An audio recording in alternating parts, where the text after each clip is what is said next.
Buenos días, muchas gracias nuevamente por la invitación. Bueno, sinceramente, cuando yo hice la residencia hace más de 10 años, la ecografía en nuestro país estaba todavía en ciernes, ¿no? Pero ha habido esta transición de más de 10 años en el cual se ha vuelto a un recurso escaso, a un recurso sumamente necesario dentro de los servicios de emergencia. ¿Por qué? Porque es relativamente barato, no tiene riesgo, la curva de aprendizaje es relativamente rápida, hay que estar certificado, es preferible estar certificado, ¿no? Aunque la especialidad de medicina de emergencias en su actualización a partir de hace 2 o 3 años ya está implantando este curso como obligatorio, ¿no? Para poder desempeñarnos dentro de los servicios de emergencia en primera instancia, ¿no? En primera instancia, como ecografistas en la parte crítica, ¿no? ¿Qué es POCUS? POCUS es Point of Care Ultrasound, ¿no? Ultrasonido en el punto de atención. Paciente está accidentado en la calle,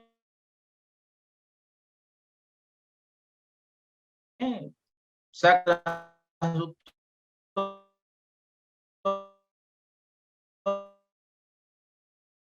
lo ligas a tu pantalla del celular o alguna pantalla de una entrada, estamos haciendo la ecografía para tener una visión general, ¿no? Y luego más específica de lo que pueda tener. Podríamos decir que está desplazando poco a poco los rayos X dentro de la definición de conceptos y dentro de la... Doctor, ¿no le escuchamos? Aquí estamos, aquí estamos. Ahora sí. ¿Ok? Entonces es portátil, cada vez hay mejores equipos en los cuales podemos mejorar las imágenes y de acuerdo a nuestra capacidad de interpretación, esto puede ser más sensible e incluso más específica. ¿Ok? La curva de aprendizaje es promedio, generalmente se toman más o menos entre 1 y 3 meses los cursos, ¿no? Para poder implementarnos o para poder tener el certificado en ecografía crítica. Ojo, estamos hablando de ecografía crítica, ¿no? Ver volúmenes, movimiento, medir flujos, medir y hacer procedimientos sobre todo. ¿Ok? El paciente crítico en emergencia es especial porque todo es muy dinámico y es muy rápido. ¿Ok? La patología se encuentra, ¿no? Se aplica el protocolo clínico, se hace el examen físico, se da un protocolo ecográfico y se aplica el tratamiento. La ecografía también nos va a ayudar para hacer el seguimiento y el monitoreo y se revisa nuevamente todo lo que estamos haciendo para ver si aplicamos un protocolo diferente o aplicamos un tratamiento diferente. Entonces, una radiografía de tórax, por ejemplo, no te va a medir esto, ¿correcto? No te va a medir movimiento, no te va a medir volúmenes, no te va a medir paredes ventriculares. Sin embargo, fácilmente con una ecografía, incluso si no es ecocardiografía, podemos tener una visión general de lo que la dinámica cardíaca tenemos, solamente para dar un ejemplo. Entonces, en patologías que amenazan la vida, empezamos, por ejemplo, con la parte respiratoria, ¿no? Si comparamos el POCUS con el examen físico, por ejemplo, en la incidencia de neumotórax, el año 90 se publicó en una revista, ¿no?, de medicina crítica, tenemos que 14 de 33 pacientes, ¿no? Fueron no se vio el neumotórax por el examen físico. Sin embargo, de los 19 pacientes que fueron vistos por ecografía, todos pudieron ser diagnosticados de neumotórax. ¿Ok? El año 91 nuevamente, ¿no? Se disminuyó la incidencia de neumotórax por catéter venoso central de 18% a 3% por el uso de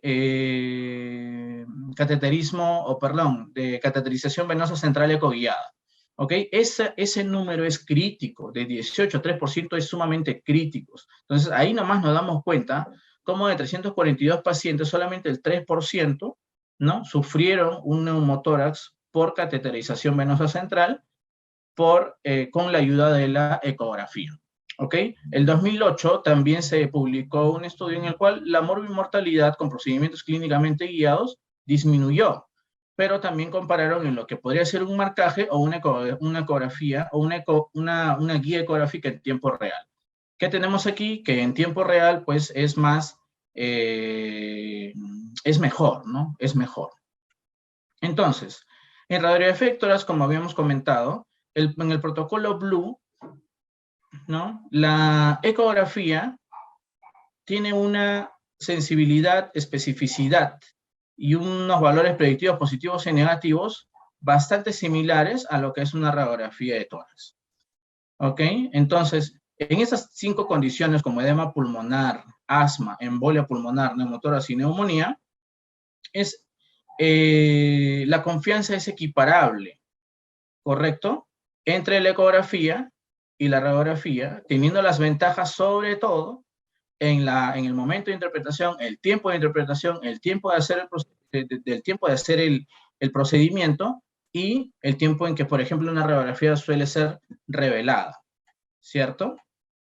Ahora, ¿qué vemos en una radiografía, en una ecografía torácica? Vemos sobre todo esta imagen, clásica imagen con una ecografía de transductor recto o transverso, en el cual tenemos que ver esta línea blanca y a partir de ahí nos guiamos en todo, ¿correcto? Esta línea blanca, ¿qué nos va a decir? Que está la línea pleural de base. La línea pleural de base nos va a mencionar ¿qué cosa? Que por arriba de ella está la pared torácica y por debajo de ella está el pulmón. Entonces, a partir de ahí, vamos a jugar ¿con qué?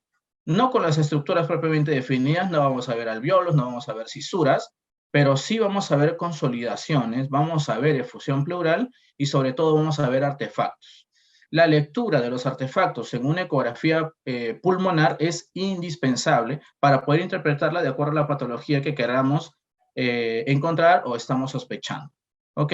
Entonces, solamente aplicando esa imagen, teniendo esa imagen de base, ¿no? ¿Qué podemos interpretar, por ejemplo? Que esta imagen es normal y verificamos a través de un modo M, colocando una línea justo en el centro, y vamos a ver este granulado. Un granulado, que es el que se ve cuando hay un desplazamiento, un deslizamiento normal, ¿no? Y ese granulado que produce el alvéolo contenido con el aire, ¿no? Y lo que está arriba, que es inmóvil, que es la pared torácica. Sin embargo, podemos encontrar también esto, ¿no? En el cual prácticamente no hay ninguna diferencia. Miren, si ven esta imagen de aquí, con esta imagen de aquí, son bastante similares. Pero si lo ponemos en modo M, cambia la cosa. ¿Por qué? Porque este arenado ya no se convierte en arenado, sino se convierte en unas líneas rectas, prácticamente casi indiferenciable con la parte de arriba. Esto de aquí es el código de barras, ¿no? El famoso signo del código de barras, también llamado de la estratosfera, que nos define, ¿no? Un neumotórax.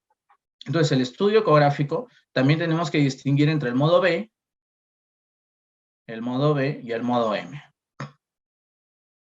¿Ok? ¿Qué más podemos ver en una ecografía pulmonar? Esto debería ser lo normal, en el cual tenemos nuestra línea de base, que es la línea pleural, y a partir de ahí va a haber una reverberación. Esta y esta, ¿no? Que son las líneas A. A esto le aplicamos modo M y definimos si es que es un patrón de arenado o de orilla de playa, ¿no? Este es el patrón de orilla de playa.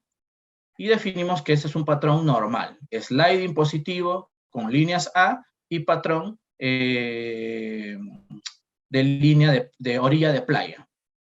Esto es lo normal. ¿Qué más podemos encontrar? Podemos encontrar esto. Esto que está aquí. Estas son las famosas líneas B o líneas B cometa. Estas que están aquí nos van a distinguir ¿qué cosa? Que el alvéolo y el intersticio están ocupándose y engrosándose respectivamente. Mientras más gruesas son estas líneas, significa que más alvéolos, ¿no? se están comprometiendo. Mientras más delgadas, significa que más intersticio se está comprometiendo, ¿no? Vemos que por presiones hidrostáticas o por cuestiones inflamatorias, el intersticio se puede engrosar y el alvéolo se puede ocupar. Eso es prácticamente, es un poco difícil de distinguir entre un edema pulmonar ¿no? O un edema no cardiogénico o un distrés respiratorio, pero se utilizan otros protocolos para distinguirlo, ¿ok? ¿Qué podemos concluir aquí? Que el alveolo está ocupado. El alveolo está ocupado, ¿ok? Es diferente. Patrón A, patrón B. Patrón A, patrón B, ¿ok? ¿Qué más podemos distinguir? Este gran espacio negro que está acá, ¿no? Si, por ejemplo, en tomografía hablamos de densidades, ¿no? En ecografía hablamos de ecogenicidad. Hiperecogénico, blanco, e hipoecogénico, que es lo negro. Esto de aquí es una efusión pleural. Esta línea que está aquí, que no parte, ¿no? Y no se reparte en ninguna costilla, es la línea diafragmática, es el músculo diafragma, y por debajo podemos encontrar en el lado derecho, por ejemplo, al hígado, y en el lado izquierdo al vaso. ¿Y esto que está aquí, doctor, qué cosa es? Si está dentro de la cavidad torácica y esto es líquido, lo que está acá es pulmón. ¿Pulmón qué? Pulmón atelectasiado, empujado por esta gran cantidad de efusión pleural. En esta parte, aparte de la efusión pleural, ¿qué cosa tenemos? Tenemos esta línea blanca de aquí que parece que dibuja un broncograma, ¿cierto? Que parece que dibuja el bronquio. Este es un broncograma aéreo ecográfico. Si esta es efusión, este es consolidado y este es broncograma aéreo, ¿no? Conclusión, esta es una neumonía con un derrame pleural paraneumónico. ¿Ok? Entonces, la ecografía, miren lo importante que es, ¿no? Y el gran detalle que nos puede dar si es que lo sabemos interpretar. Patrón A normal con sliding positivo y en modo M, patrón de orilla de playa. Patrón B, patrón de efusión pleural y patrón neumónico, o también conocido, ¿no? Como los PLAPS. El signo de deslizamiento, que es un movimiento por debajo de la línea base pleural, y los diferentes patrones que acabamos de explicar. Patrón A, orilla de playa. Patrón B, ¿no? Congestión pulmonar o distrés respiratorio. Este es el patrón de efusión pleural con el signo del sinusoide y el signo de la medusa. Y el patrón de neumotórax. ¿Correcto? A veces incluso se nos puede hacer difícil entre diferenciar en una radiografía de tórax la efusión pleural de un consolidado. Pero si aplicamos transductor, ¿no? E insonamos la parte afectada, podemos distinguir entre cuál puede ser una efusión pleural o hasta dónde está y dónde está la congestión pulmonar o la atelectasia o el consolidado. ¿Cierto? Ahí la importancia de la ecografía en el pulmón. Estas son imágenes propias en un equipo antiguo que tuvimos, en el cual vemos aquí el signo de la medusa, ¿no? Vemos aquí como hay como una lengüeta, una atelectasia para al lado de la efusión, y aquí en el ángulo costodiafragmático, efusión pleural que se va hasta la parte de adelante, ¿no? Igualmente aquí. Hipoecogenicidad en toda la base del pulmón derecho. Derecho porque aquí es el hígado, ¿cierto? En el abdomen también se ha demostrado a través de estudios, varios estudios, ¿no? La gran ventaja del ultrasonido sobre los rayos X. Radiografía abdominal, ¿no? Básicamente nos va a distinguir qué cosa. Gases, obstrucción, ¿correcto? Líquido libre, no tanto, ¿no? Y uno que otro detalle que lo tendría que hacer el radiólogo. Pero acá estamos hablando... ¿Perdón? Acá estamos hablando de una interpretación ultrasonográfica. Entonces, hubo un estudio bien grande de 70,000 pacientes en el cual el uso del ultrasonido disminuyó en 68% las complicaciones en procedimiento. En 100 pacientes en otro estudio, ¿no? El 95% de éxito en paracentesis comparado en 63% con una radiografía, ¿cierto? O hacerlo a ciegas. En el caso de una aneurisma de aorta abdominal, el 97% de sensibilidad por POCUS fue descrito en comparación del 68% con un examen físico, ¿no? E incluso se demostró el uso de del ultrasonido en pacientes con cólico renal, donde se aplicaba menos radiación, ¿no? Y podríamos dirigir el tratamiento con una mejor resolución y manejo del dolor. Entonces, en el abdomen, ¿qué tenemos que ver? Básicamente tenemos que ver la intersección del hígado con el riñón y el hígado con el vaso. Esto de aquí, la intersección del hígado con el riñón, esta línea blanca, esta línea hiperecogénica, ¿no? Es el famoso espacio de Morrison, ¿ok? Que se hace verdadera con esa zona hipoecogénica que nos indica líquido libre, ¿ok? Esto de aquí es líquido libre, ¿ok? Que también podemos ver claramente en una ecografía abdominal.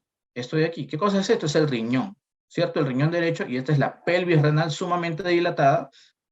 En el cuadro muestra que hay un síndrome obstructivo, ¿no? Síndrome obstructivo que está generando una hidronefrosis severa del riñón. A su vez, es que estamos en el lado derecho también, ¿qué podemos ver? Podemos ver la pared de la vesícula y esta imagen hiperecogénica con sombra posterior, ¿no? Compatible con un cálculo en el bacinete, ¿no? También tenemos el uso del POCUS en vía aérea, sobre todo para hacer procedimientos y ver si es que no hay ningún riesgo de punzar algún vaso grande que tenga riesgo de sangrado en la vía aérea, ¿correcto? La anatomía de la vía aérea en ecografía en realidad es bastante simple, ¿no? Tenemos zonas hipoecogénicas, la más grande que vendría a ser el cartílago cricoides, ¿no? Y luego de ello, zonas hipoecogénicas que están consecutivas, que vendrían a ser los anillos traqueales, ¿ok? ¿Esto por qué?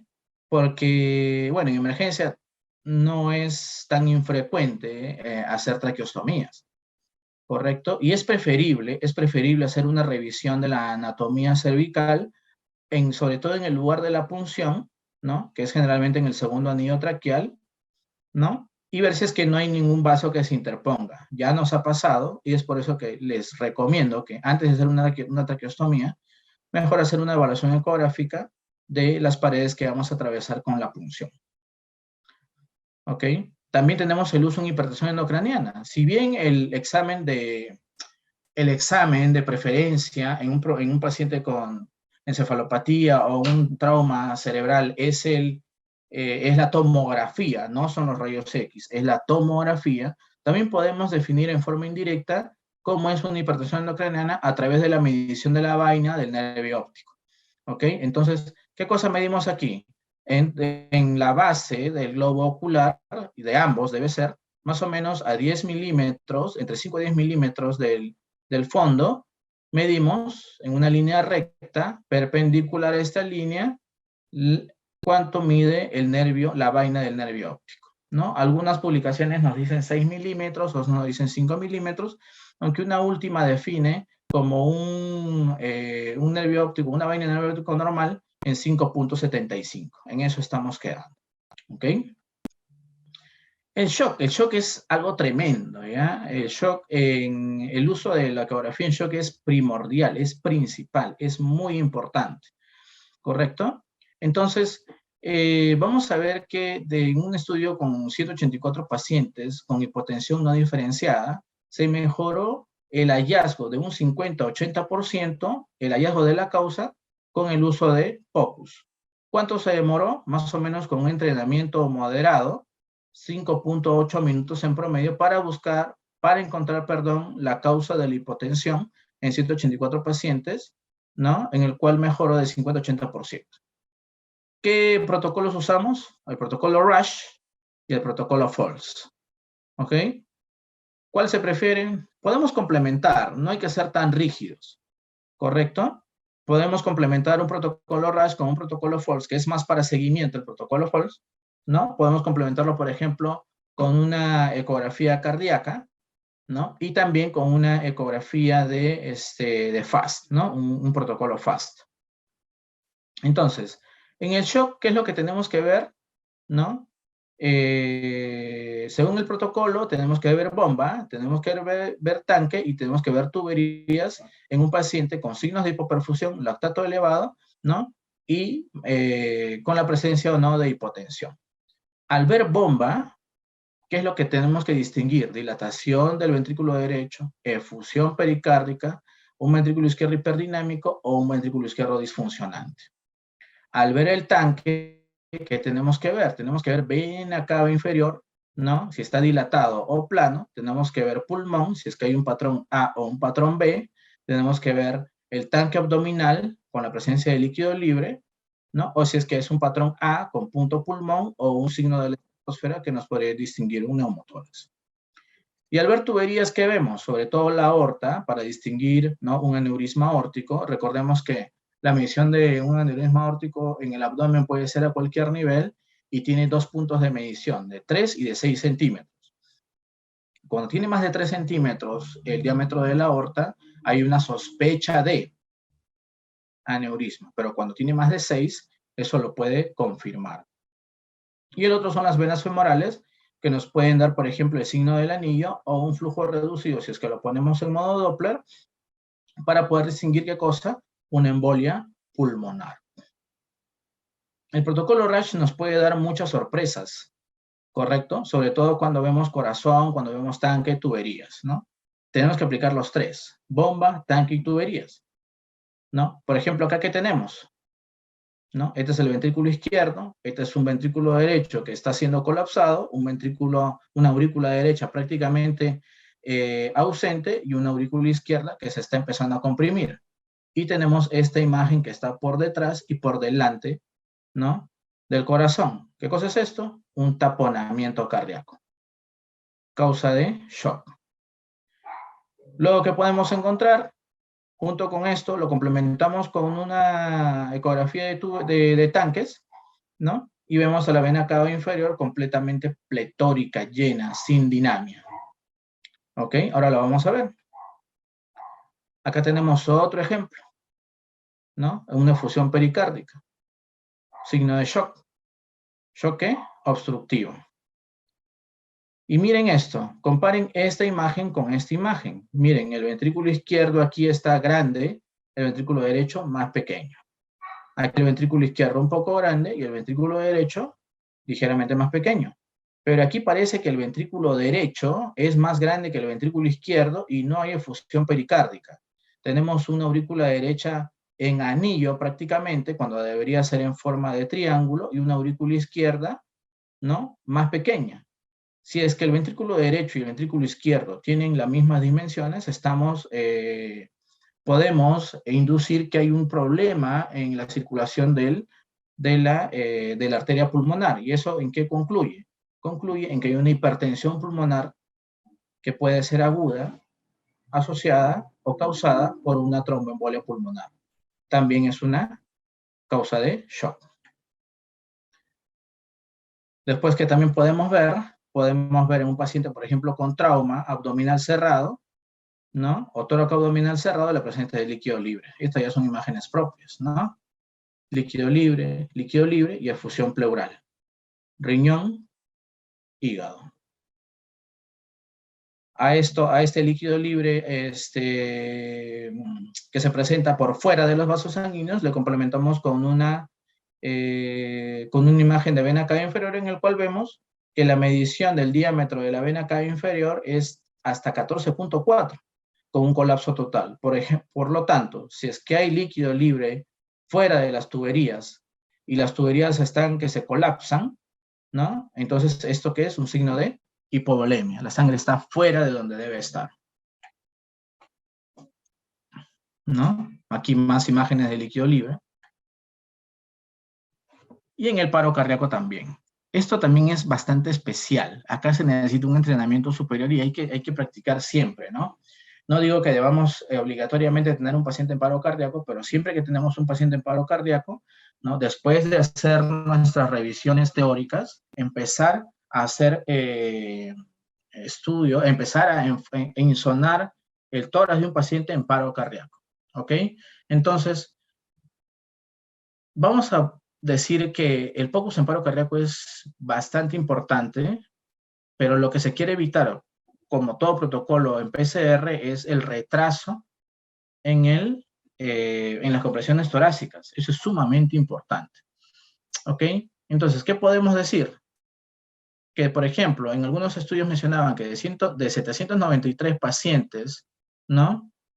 En PCR no desfibrilable, ¿qué significa? Que podrían estar en actividad eléctrica sin pulso, un tercio de ellos tenían actividad cardíaca. ¿Correcto? Entonces, no detectamos el pulso central y tenía actividad eléctrica sin pulso.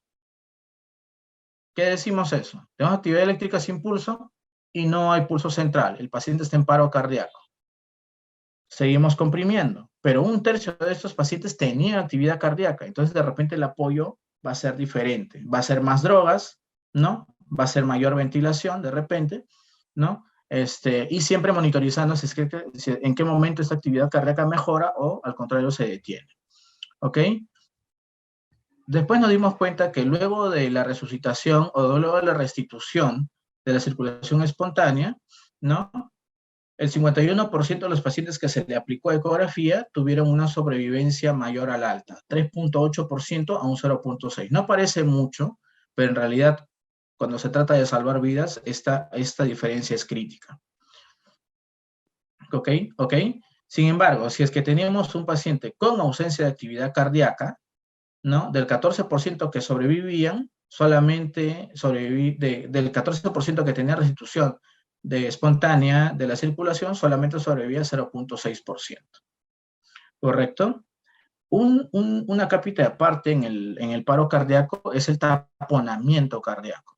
Es el taponamiento cardíaco. En el taponamiento cardíaco que causa paro cardíaco, la compresión torácica no funciona, así de simple. Un paciente que está taponado, que tiene líquido alrededor del corazón y entra en paro cardíaco, ese paciente no va a salir por más compresiones que le hagas. ¿Qué es lo que primero que tengo que hacer? Es destaponar el corazón. Pero ¿cómo lo vemos? ¿Cómo lo vemos? La única forma es hacerlo a través de una ecografía. Una ecografía en el punto de atención. Mejora la sobrevivencia en 15.4%. A través de un protocolo que ya se implementó, que es el CAUCE, Cardiac Arrest Ultrasound en Emergencia, ¿no? Podemos encontrar la etiología del paro cardíaco. ¿Ok? Otra cosa importante es la decisión de limitar la continuación, ¿no? Del RCP. Y en este estudio muy, muy interesante que fue acá en Brasil, de 23 pacientes, ¿cuál es el propósito de hacer la ecografía? Primero, que no retrase la continuación del RCP, ¿no? Se tomaron ellos un tiempo, ¿no? El tiempo es 10 segundos. Vamos a ponerle más menos 4, dijeron, ¿no? Más menos 4. ¿Qué quiere decir? Encontrar la causa del paro cardíaco dentro de 6 a los 14 segundos para no retrasar las compresiones torácicas, ¿no? El resultado fue mayor al que ellos esperaban, de 13 a 21 segundos. De repente ese es el inconveniente del POCUS en paro cardíaco, pero por eso la indicación es que es el que lo haga, el que mayor experiencia tiene en ecografía. ¿Ok? Entonces, la revisión tiene que ser 10 segundos y tenemos que ver qué cosa. Bomba, ¿no? Aquí tenemos que ver bomba, pulmón y nuevamente bomba. Tenemos que ver esos 4 puntos. ¿Ok? Y de acuerdo a eso, sacar conclusiones. Si es que hay dilatación del ventrículo derecho, si es que hay una relación inusual entre el ventrículo derecho y el ventrículo izquierdo, si es que hay una configuración normal, ¿no? O si es que hay efusión pericárdica. ¿Ok? Y otra cosa, ya para terminar, el uso de la ecografía en procedimientos. Distinguir estructuras de la vía aérea, ¿no? Distinguir estructuras de la vía aérea. Por ejemplo, acá tenemos la cricoides, completamente libre, y acá tenemos los anillos traqueales y sus dimensiones también completamente libre, ¿no? No hay o al menos no he encontrado ningún estudio que nos diga si es que esto es válido para atravesar o para tomar la decisión de qué número de tubo tomar, pero ahí lo dejo como un tema por si están más interesados, ¿no? Tal vez, si es que esto es primordial, la medición de los primeros anillos traqueales para la decisión de usar el número de tubo. Lo otro es arteria, ver los procedimientos entre arteria y vena, ¿no? Por ejemplo, con la colocación del catéter venoso central. Correccionar o corregir, ¿no? O verificar, mejor dicho, la colocación de los dispositivos dentro de la vena. Esto fue un caso bien interesante, porque en el momento en que vino un paciente supuestamente con una sonda colocada, no veíamos, este globito no se veía dentro de la vejiga, ¿no? Y tenía la sonda colocada con el sistema de agua dilatada, pero no había orina. No había orina, ¿no? Y cuando veíamos, cuando palpábamos la zona suprapúbica, había globo vesical, pero no orinaba. Verificamos y este globito no estaba dentro de la vejiga. Se retiró la sonda, se recolocó una nueva sonda vesical y ahí por fin pudimos ver qué había pasado, que se había inflado el globito, ¿no? En la uretra, ¿no? En la uretra. Entonces, verificar estos procedimientos, aparentemente parecen simples, también es importante. Aquí tenemos, por ejemplo, este casito, ¿no? Este casito en el cual vemos el corazón. Esto lo hicimos con el dispositivo de acá, en nuestro celular. Pero, acá les traigo el extracto de lo que vimos, ¿no? ¿Qué es lo que podemos ver? Acá un paciente post-PCR, vemos qué cosa. En primer lugar,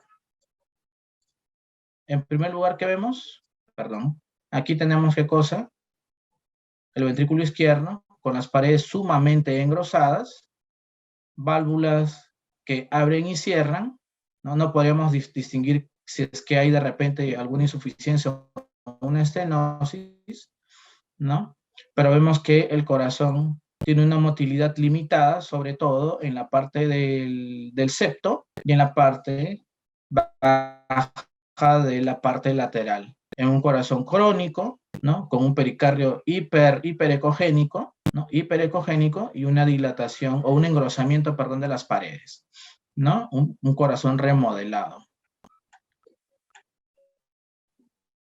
¿no? Aquí que tenemos también, tenemos una evaluación de este mismo corazón en modo M, ¿no? En el cual que vemos aquí, ¿no? Que esta línea de acá, que es el septo, y esta línea de acá, que es la pared lateral, son poco móviles, no se acercan, ¿no? Un corazón totalmente insuficiente con una fracción de eyección completamente baja, ¿correcto? Miren ahí, estas dos líneas deberían de acercarse en algún momento, significaría la sístole, y deberían alejarse, significaría la diástole. En este caso, no hay eso.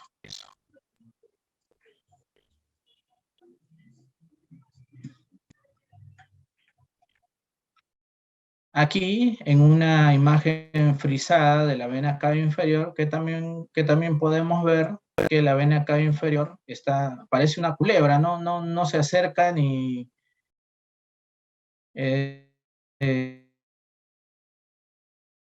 ni se aleja, pletórica, ¿no? Significa que el sistema está congestionado, la precarga está aumentada, ¿no? Las presiones de llenado de la aurícula derecha están aumentadas.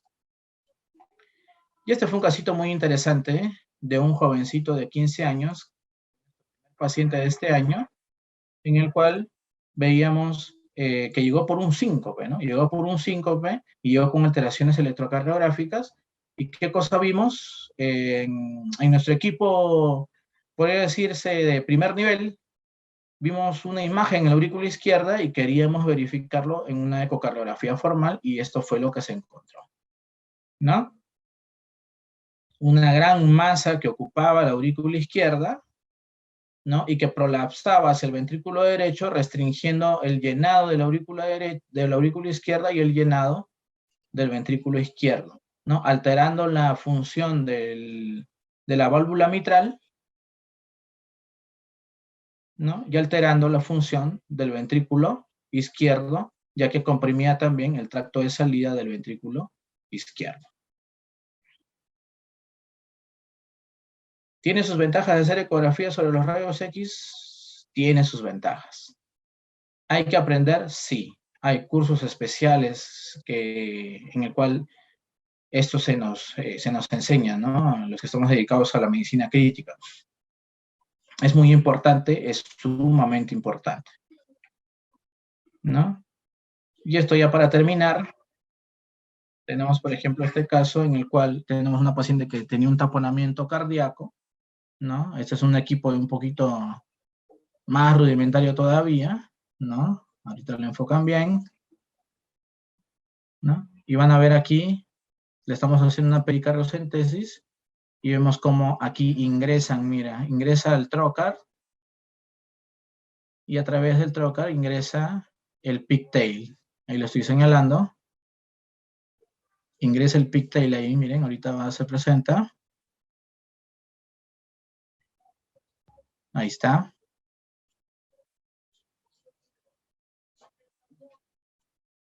Para poder ingresar, ahí está el pigtail, ¿lo vieron? Miren. Entra el pigtail, que es la guía, para ingresar y el catéter, ¿no? Ahí está. Para poder colocar el catéter y empezar el drenaje de esta efusión pericárdica tan severa.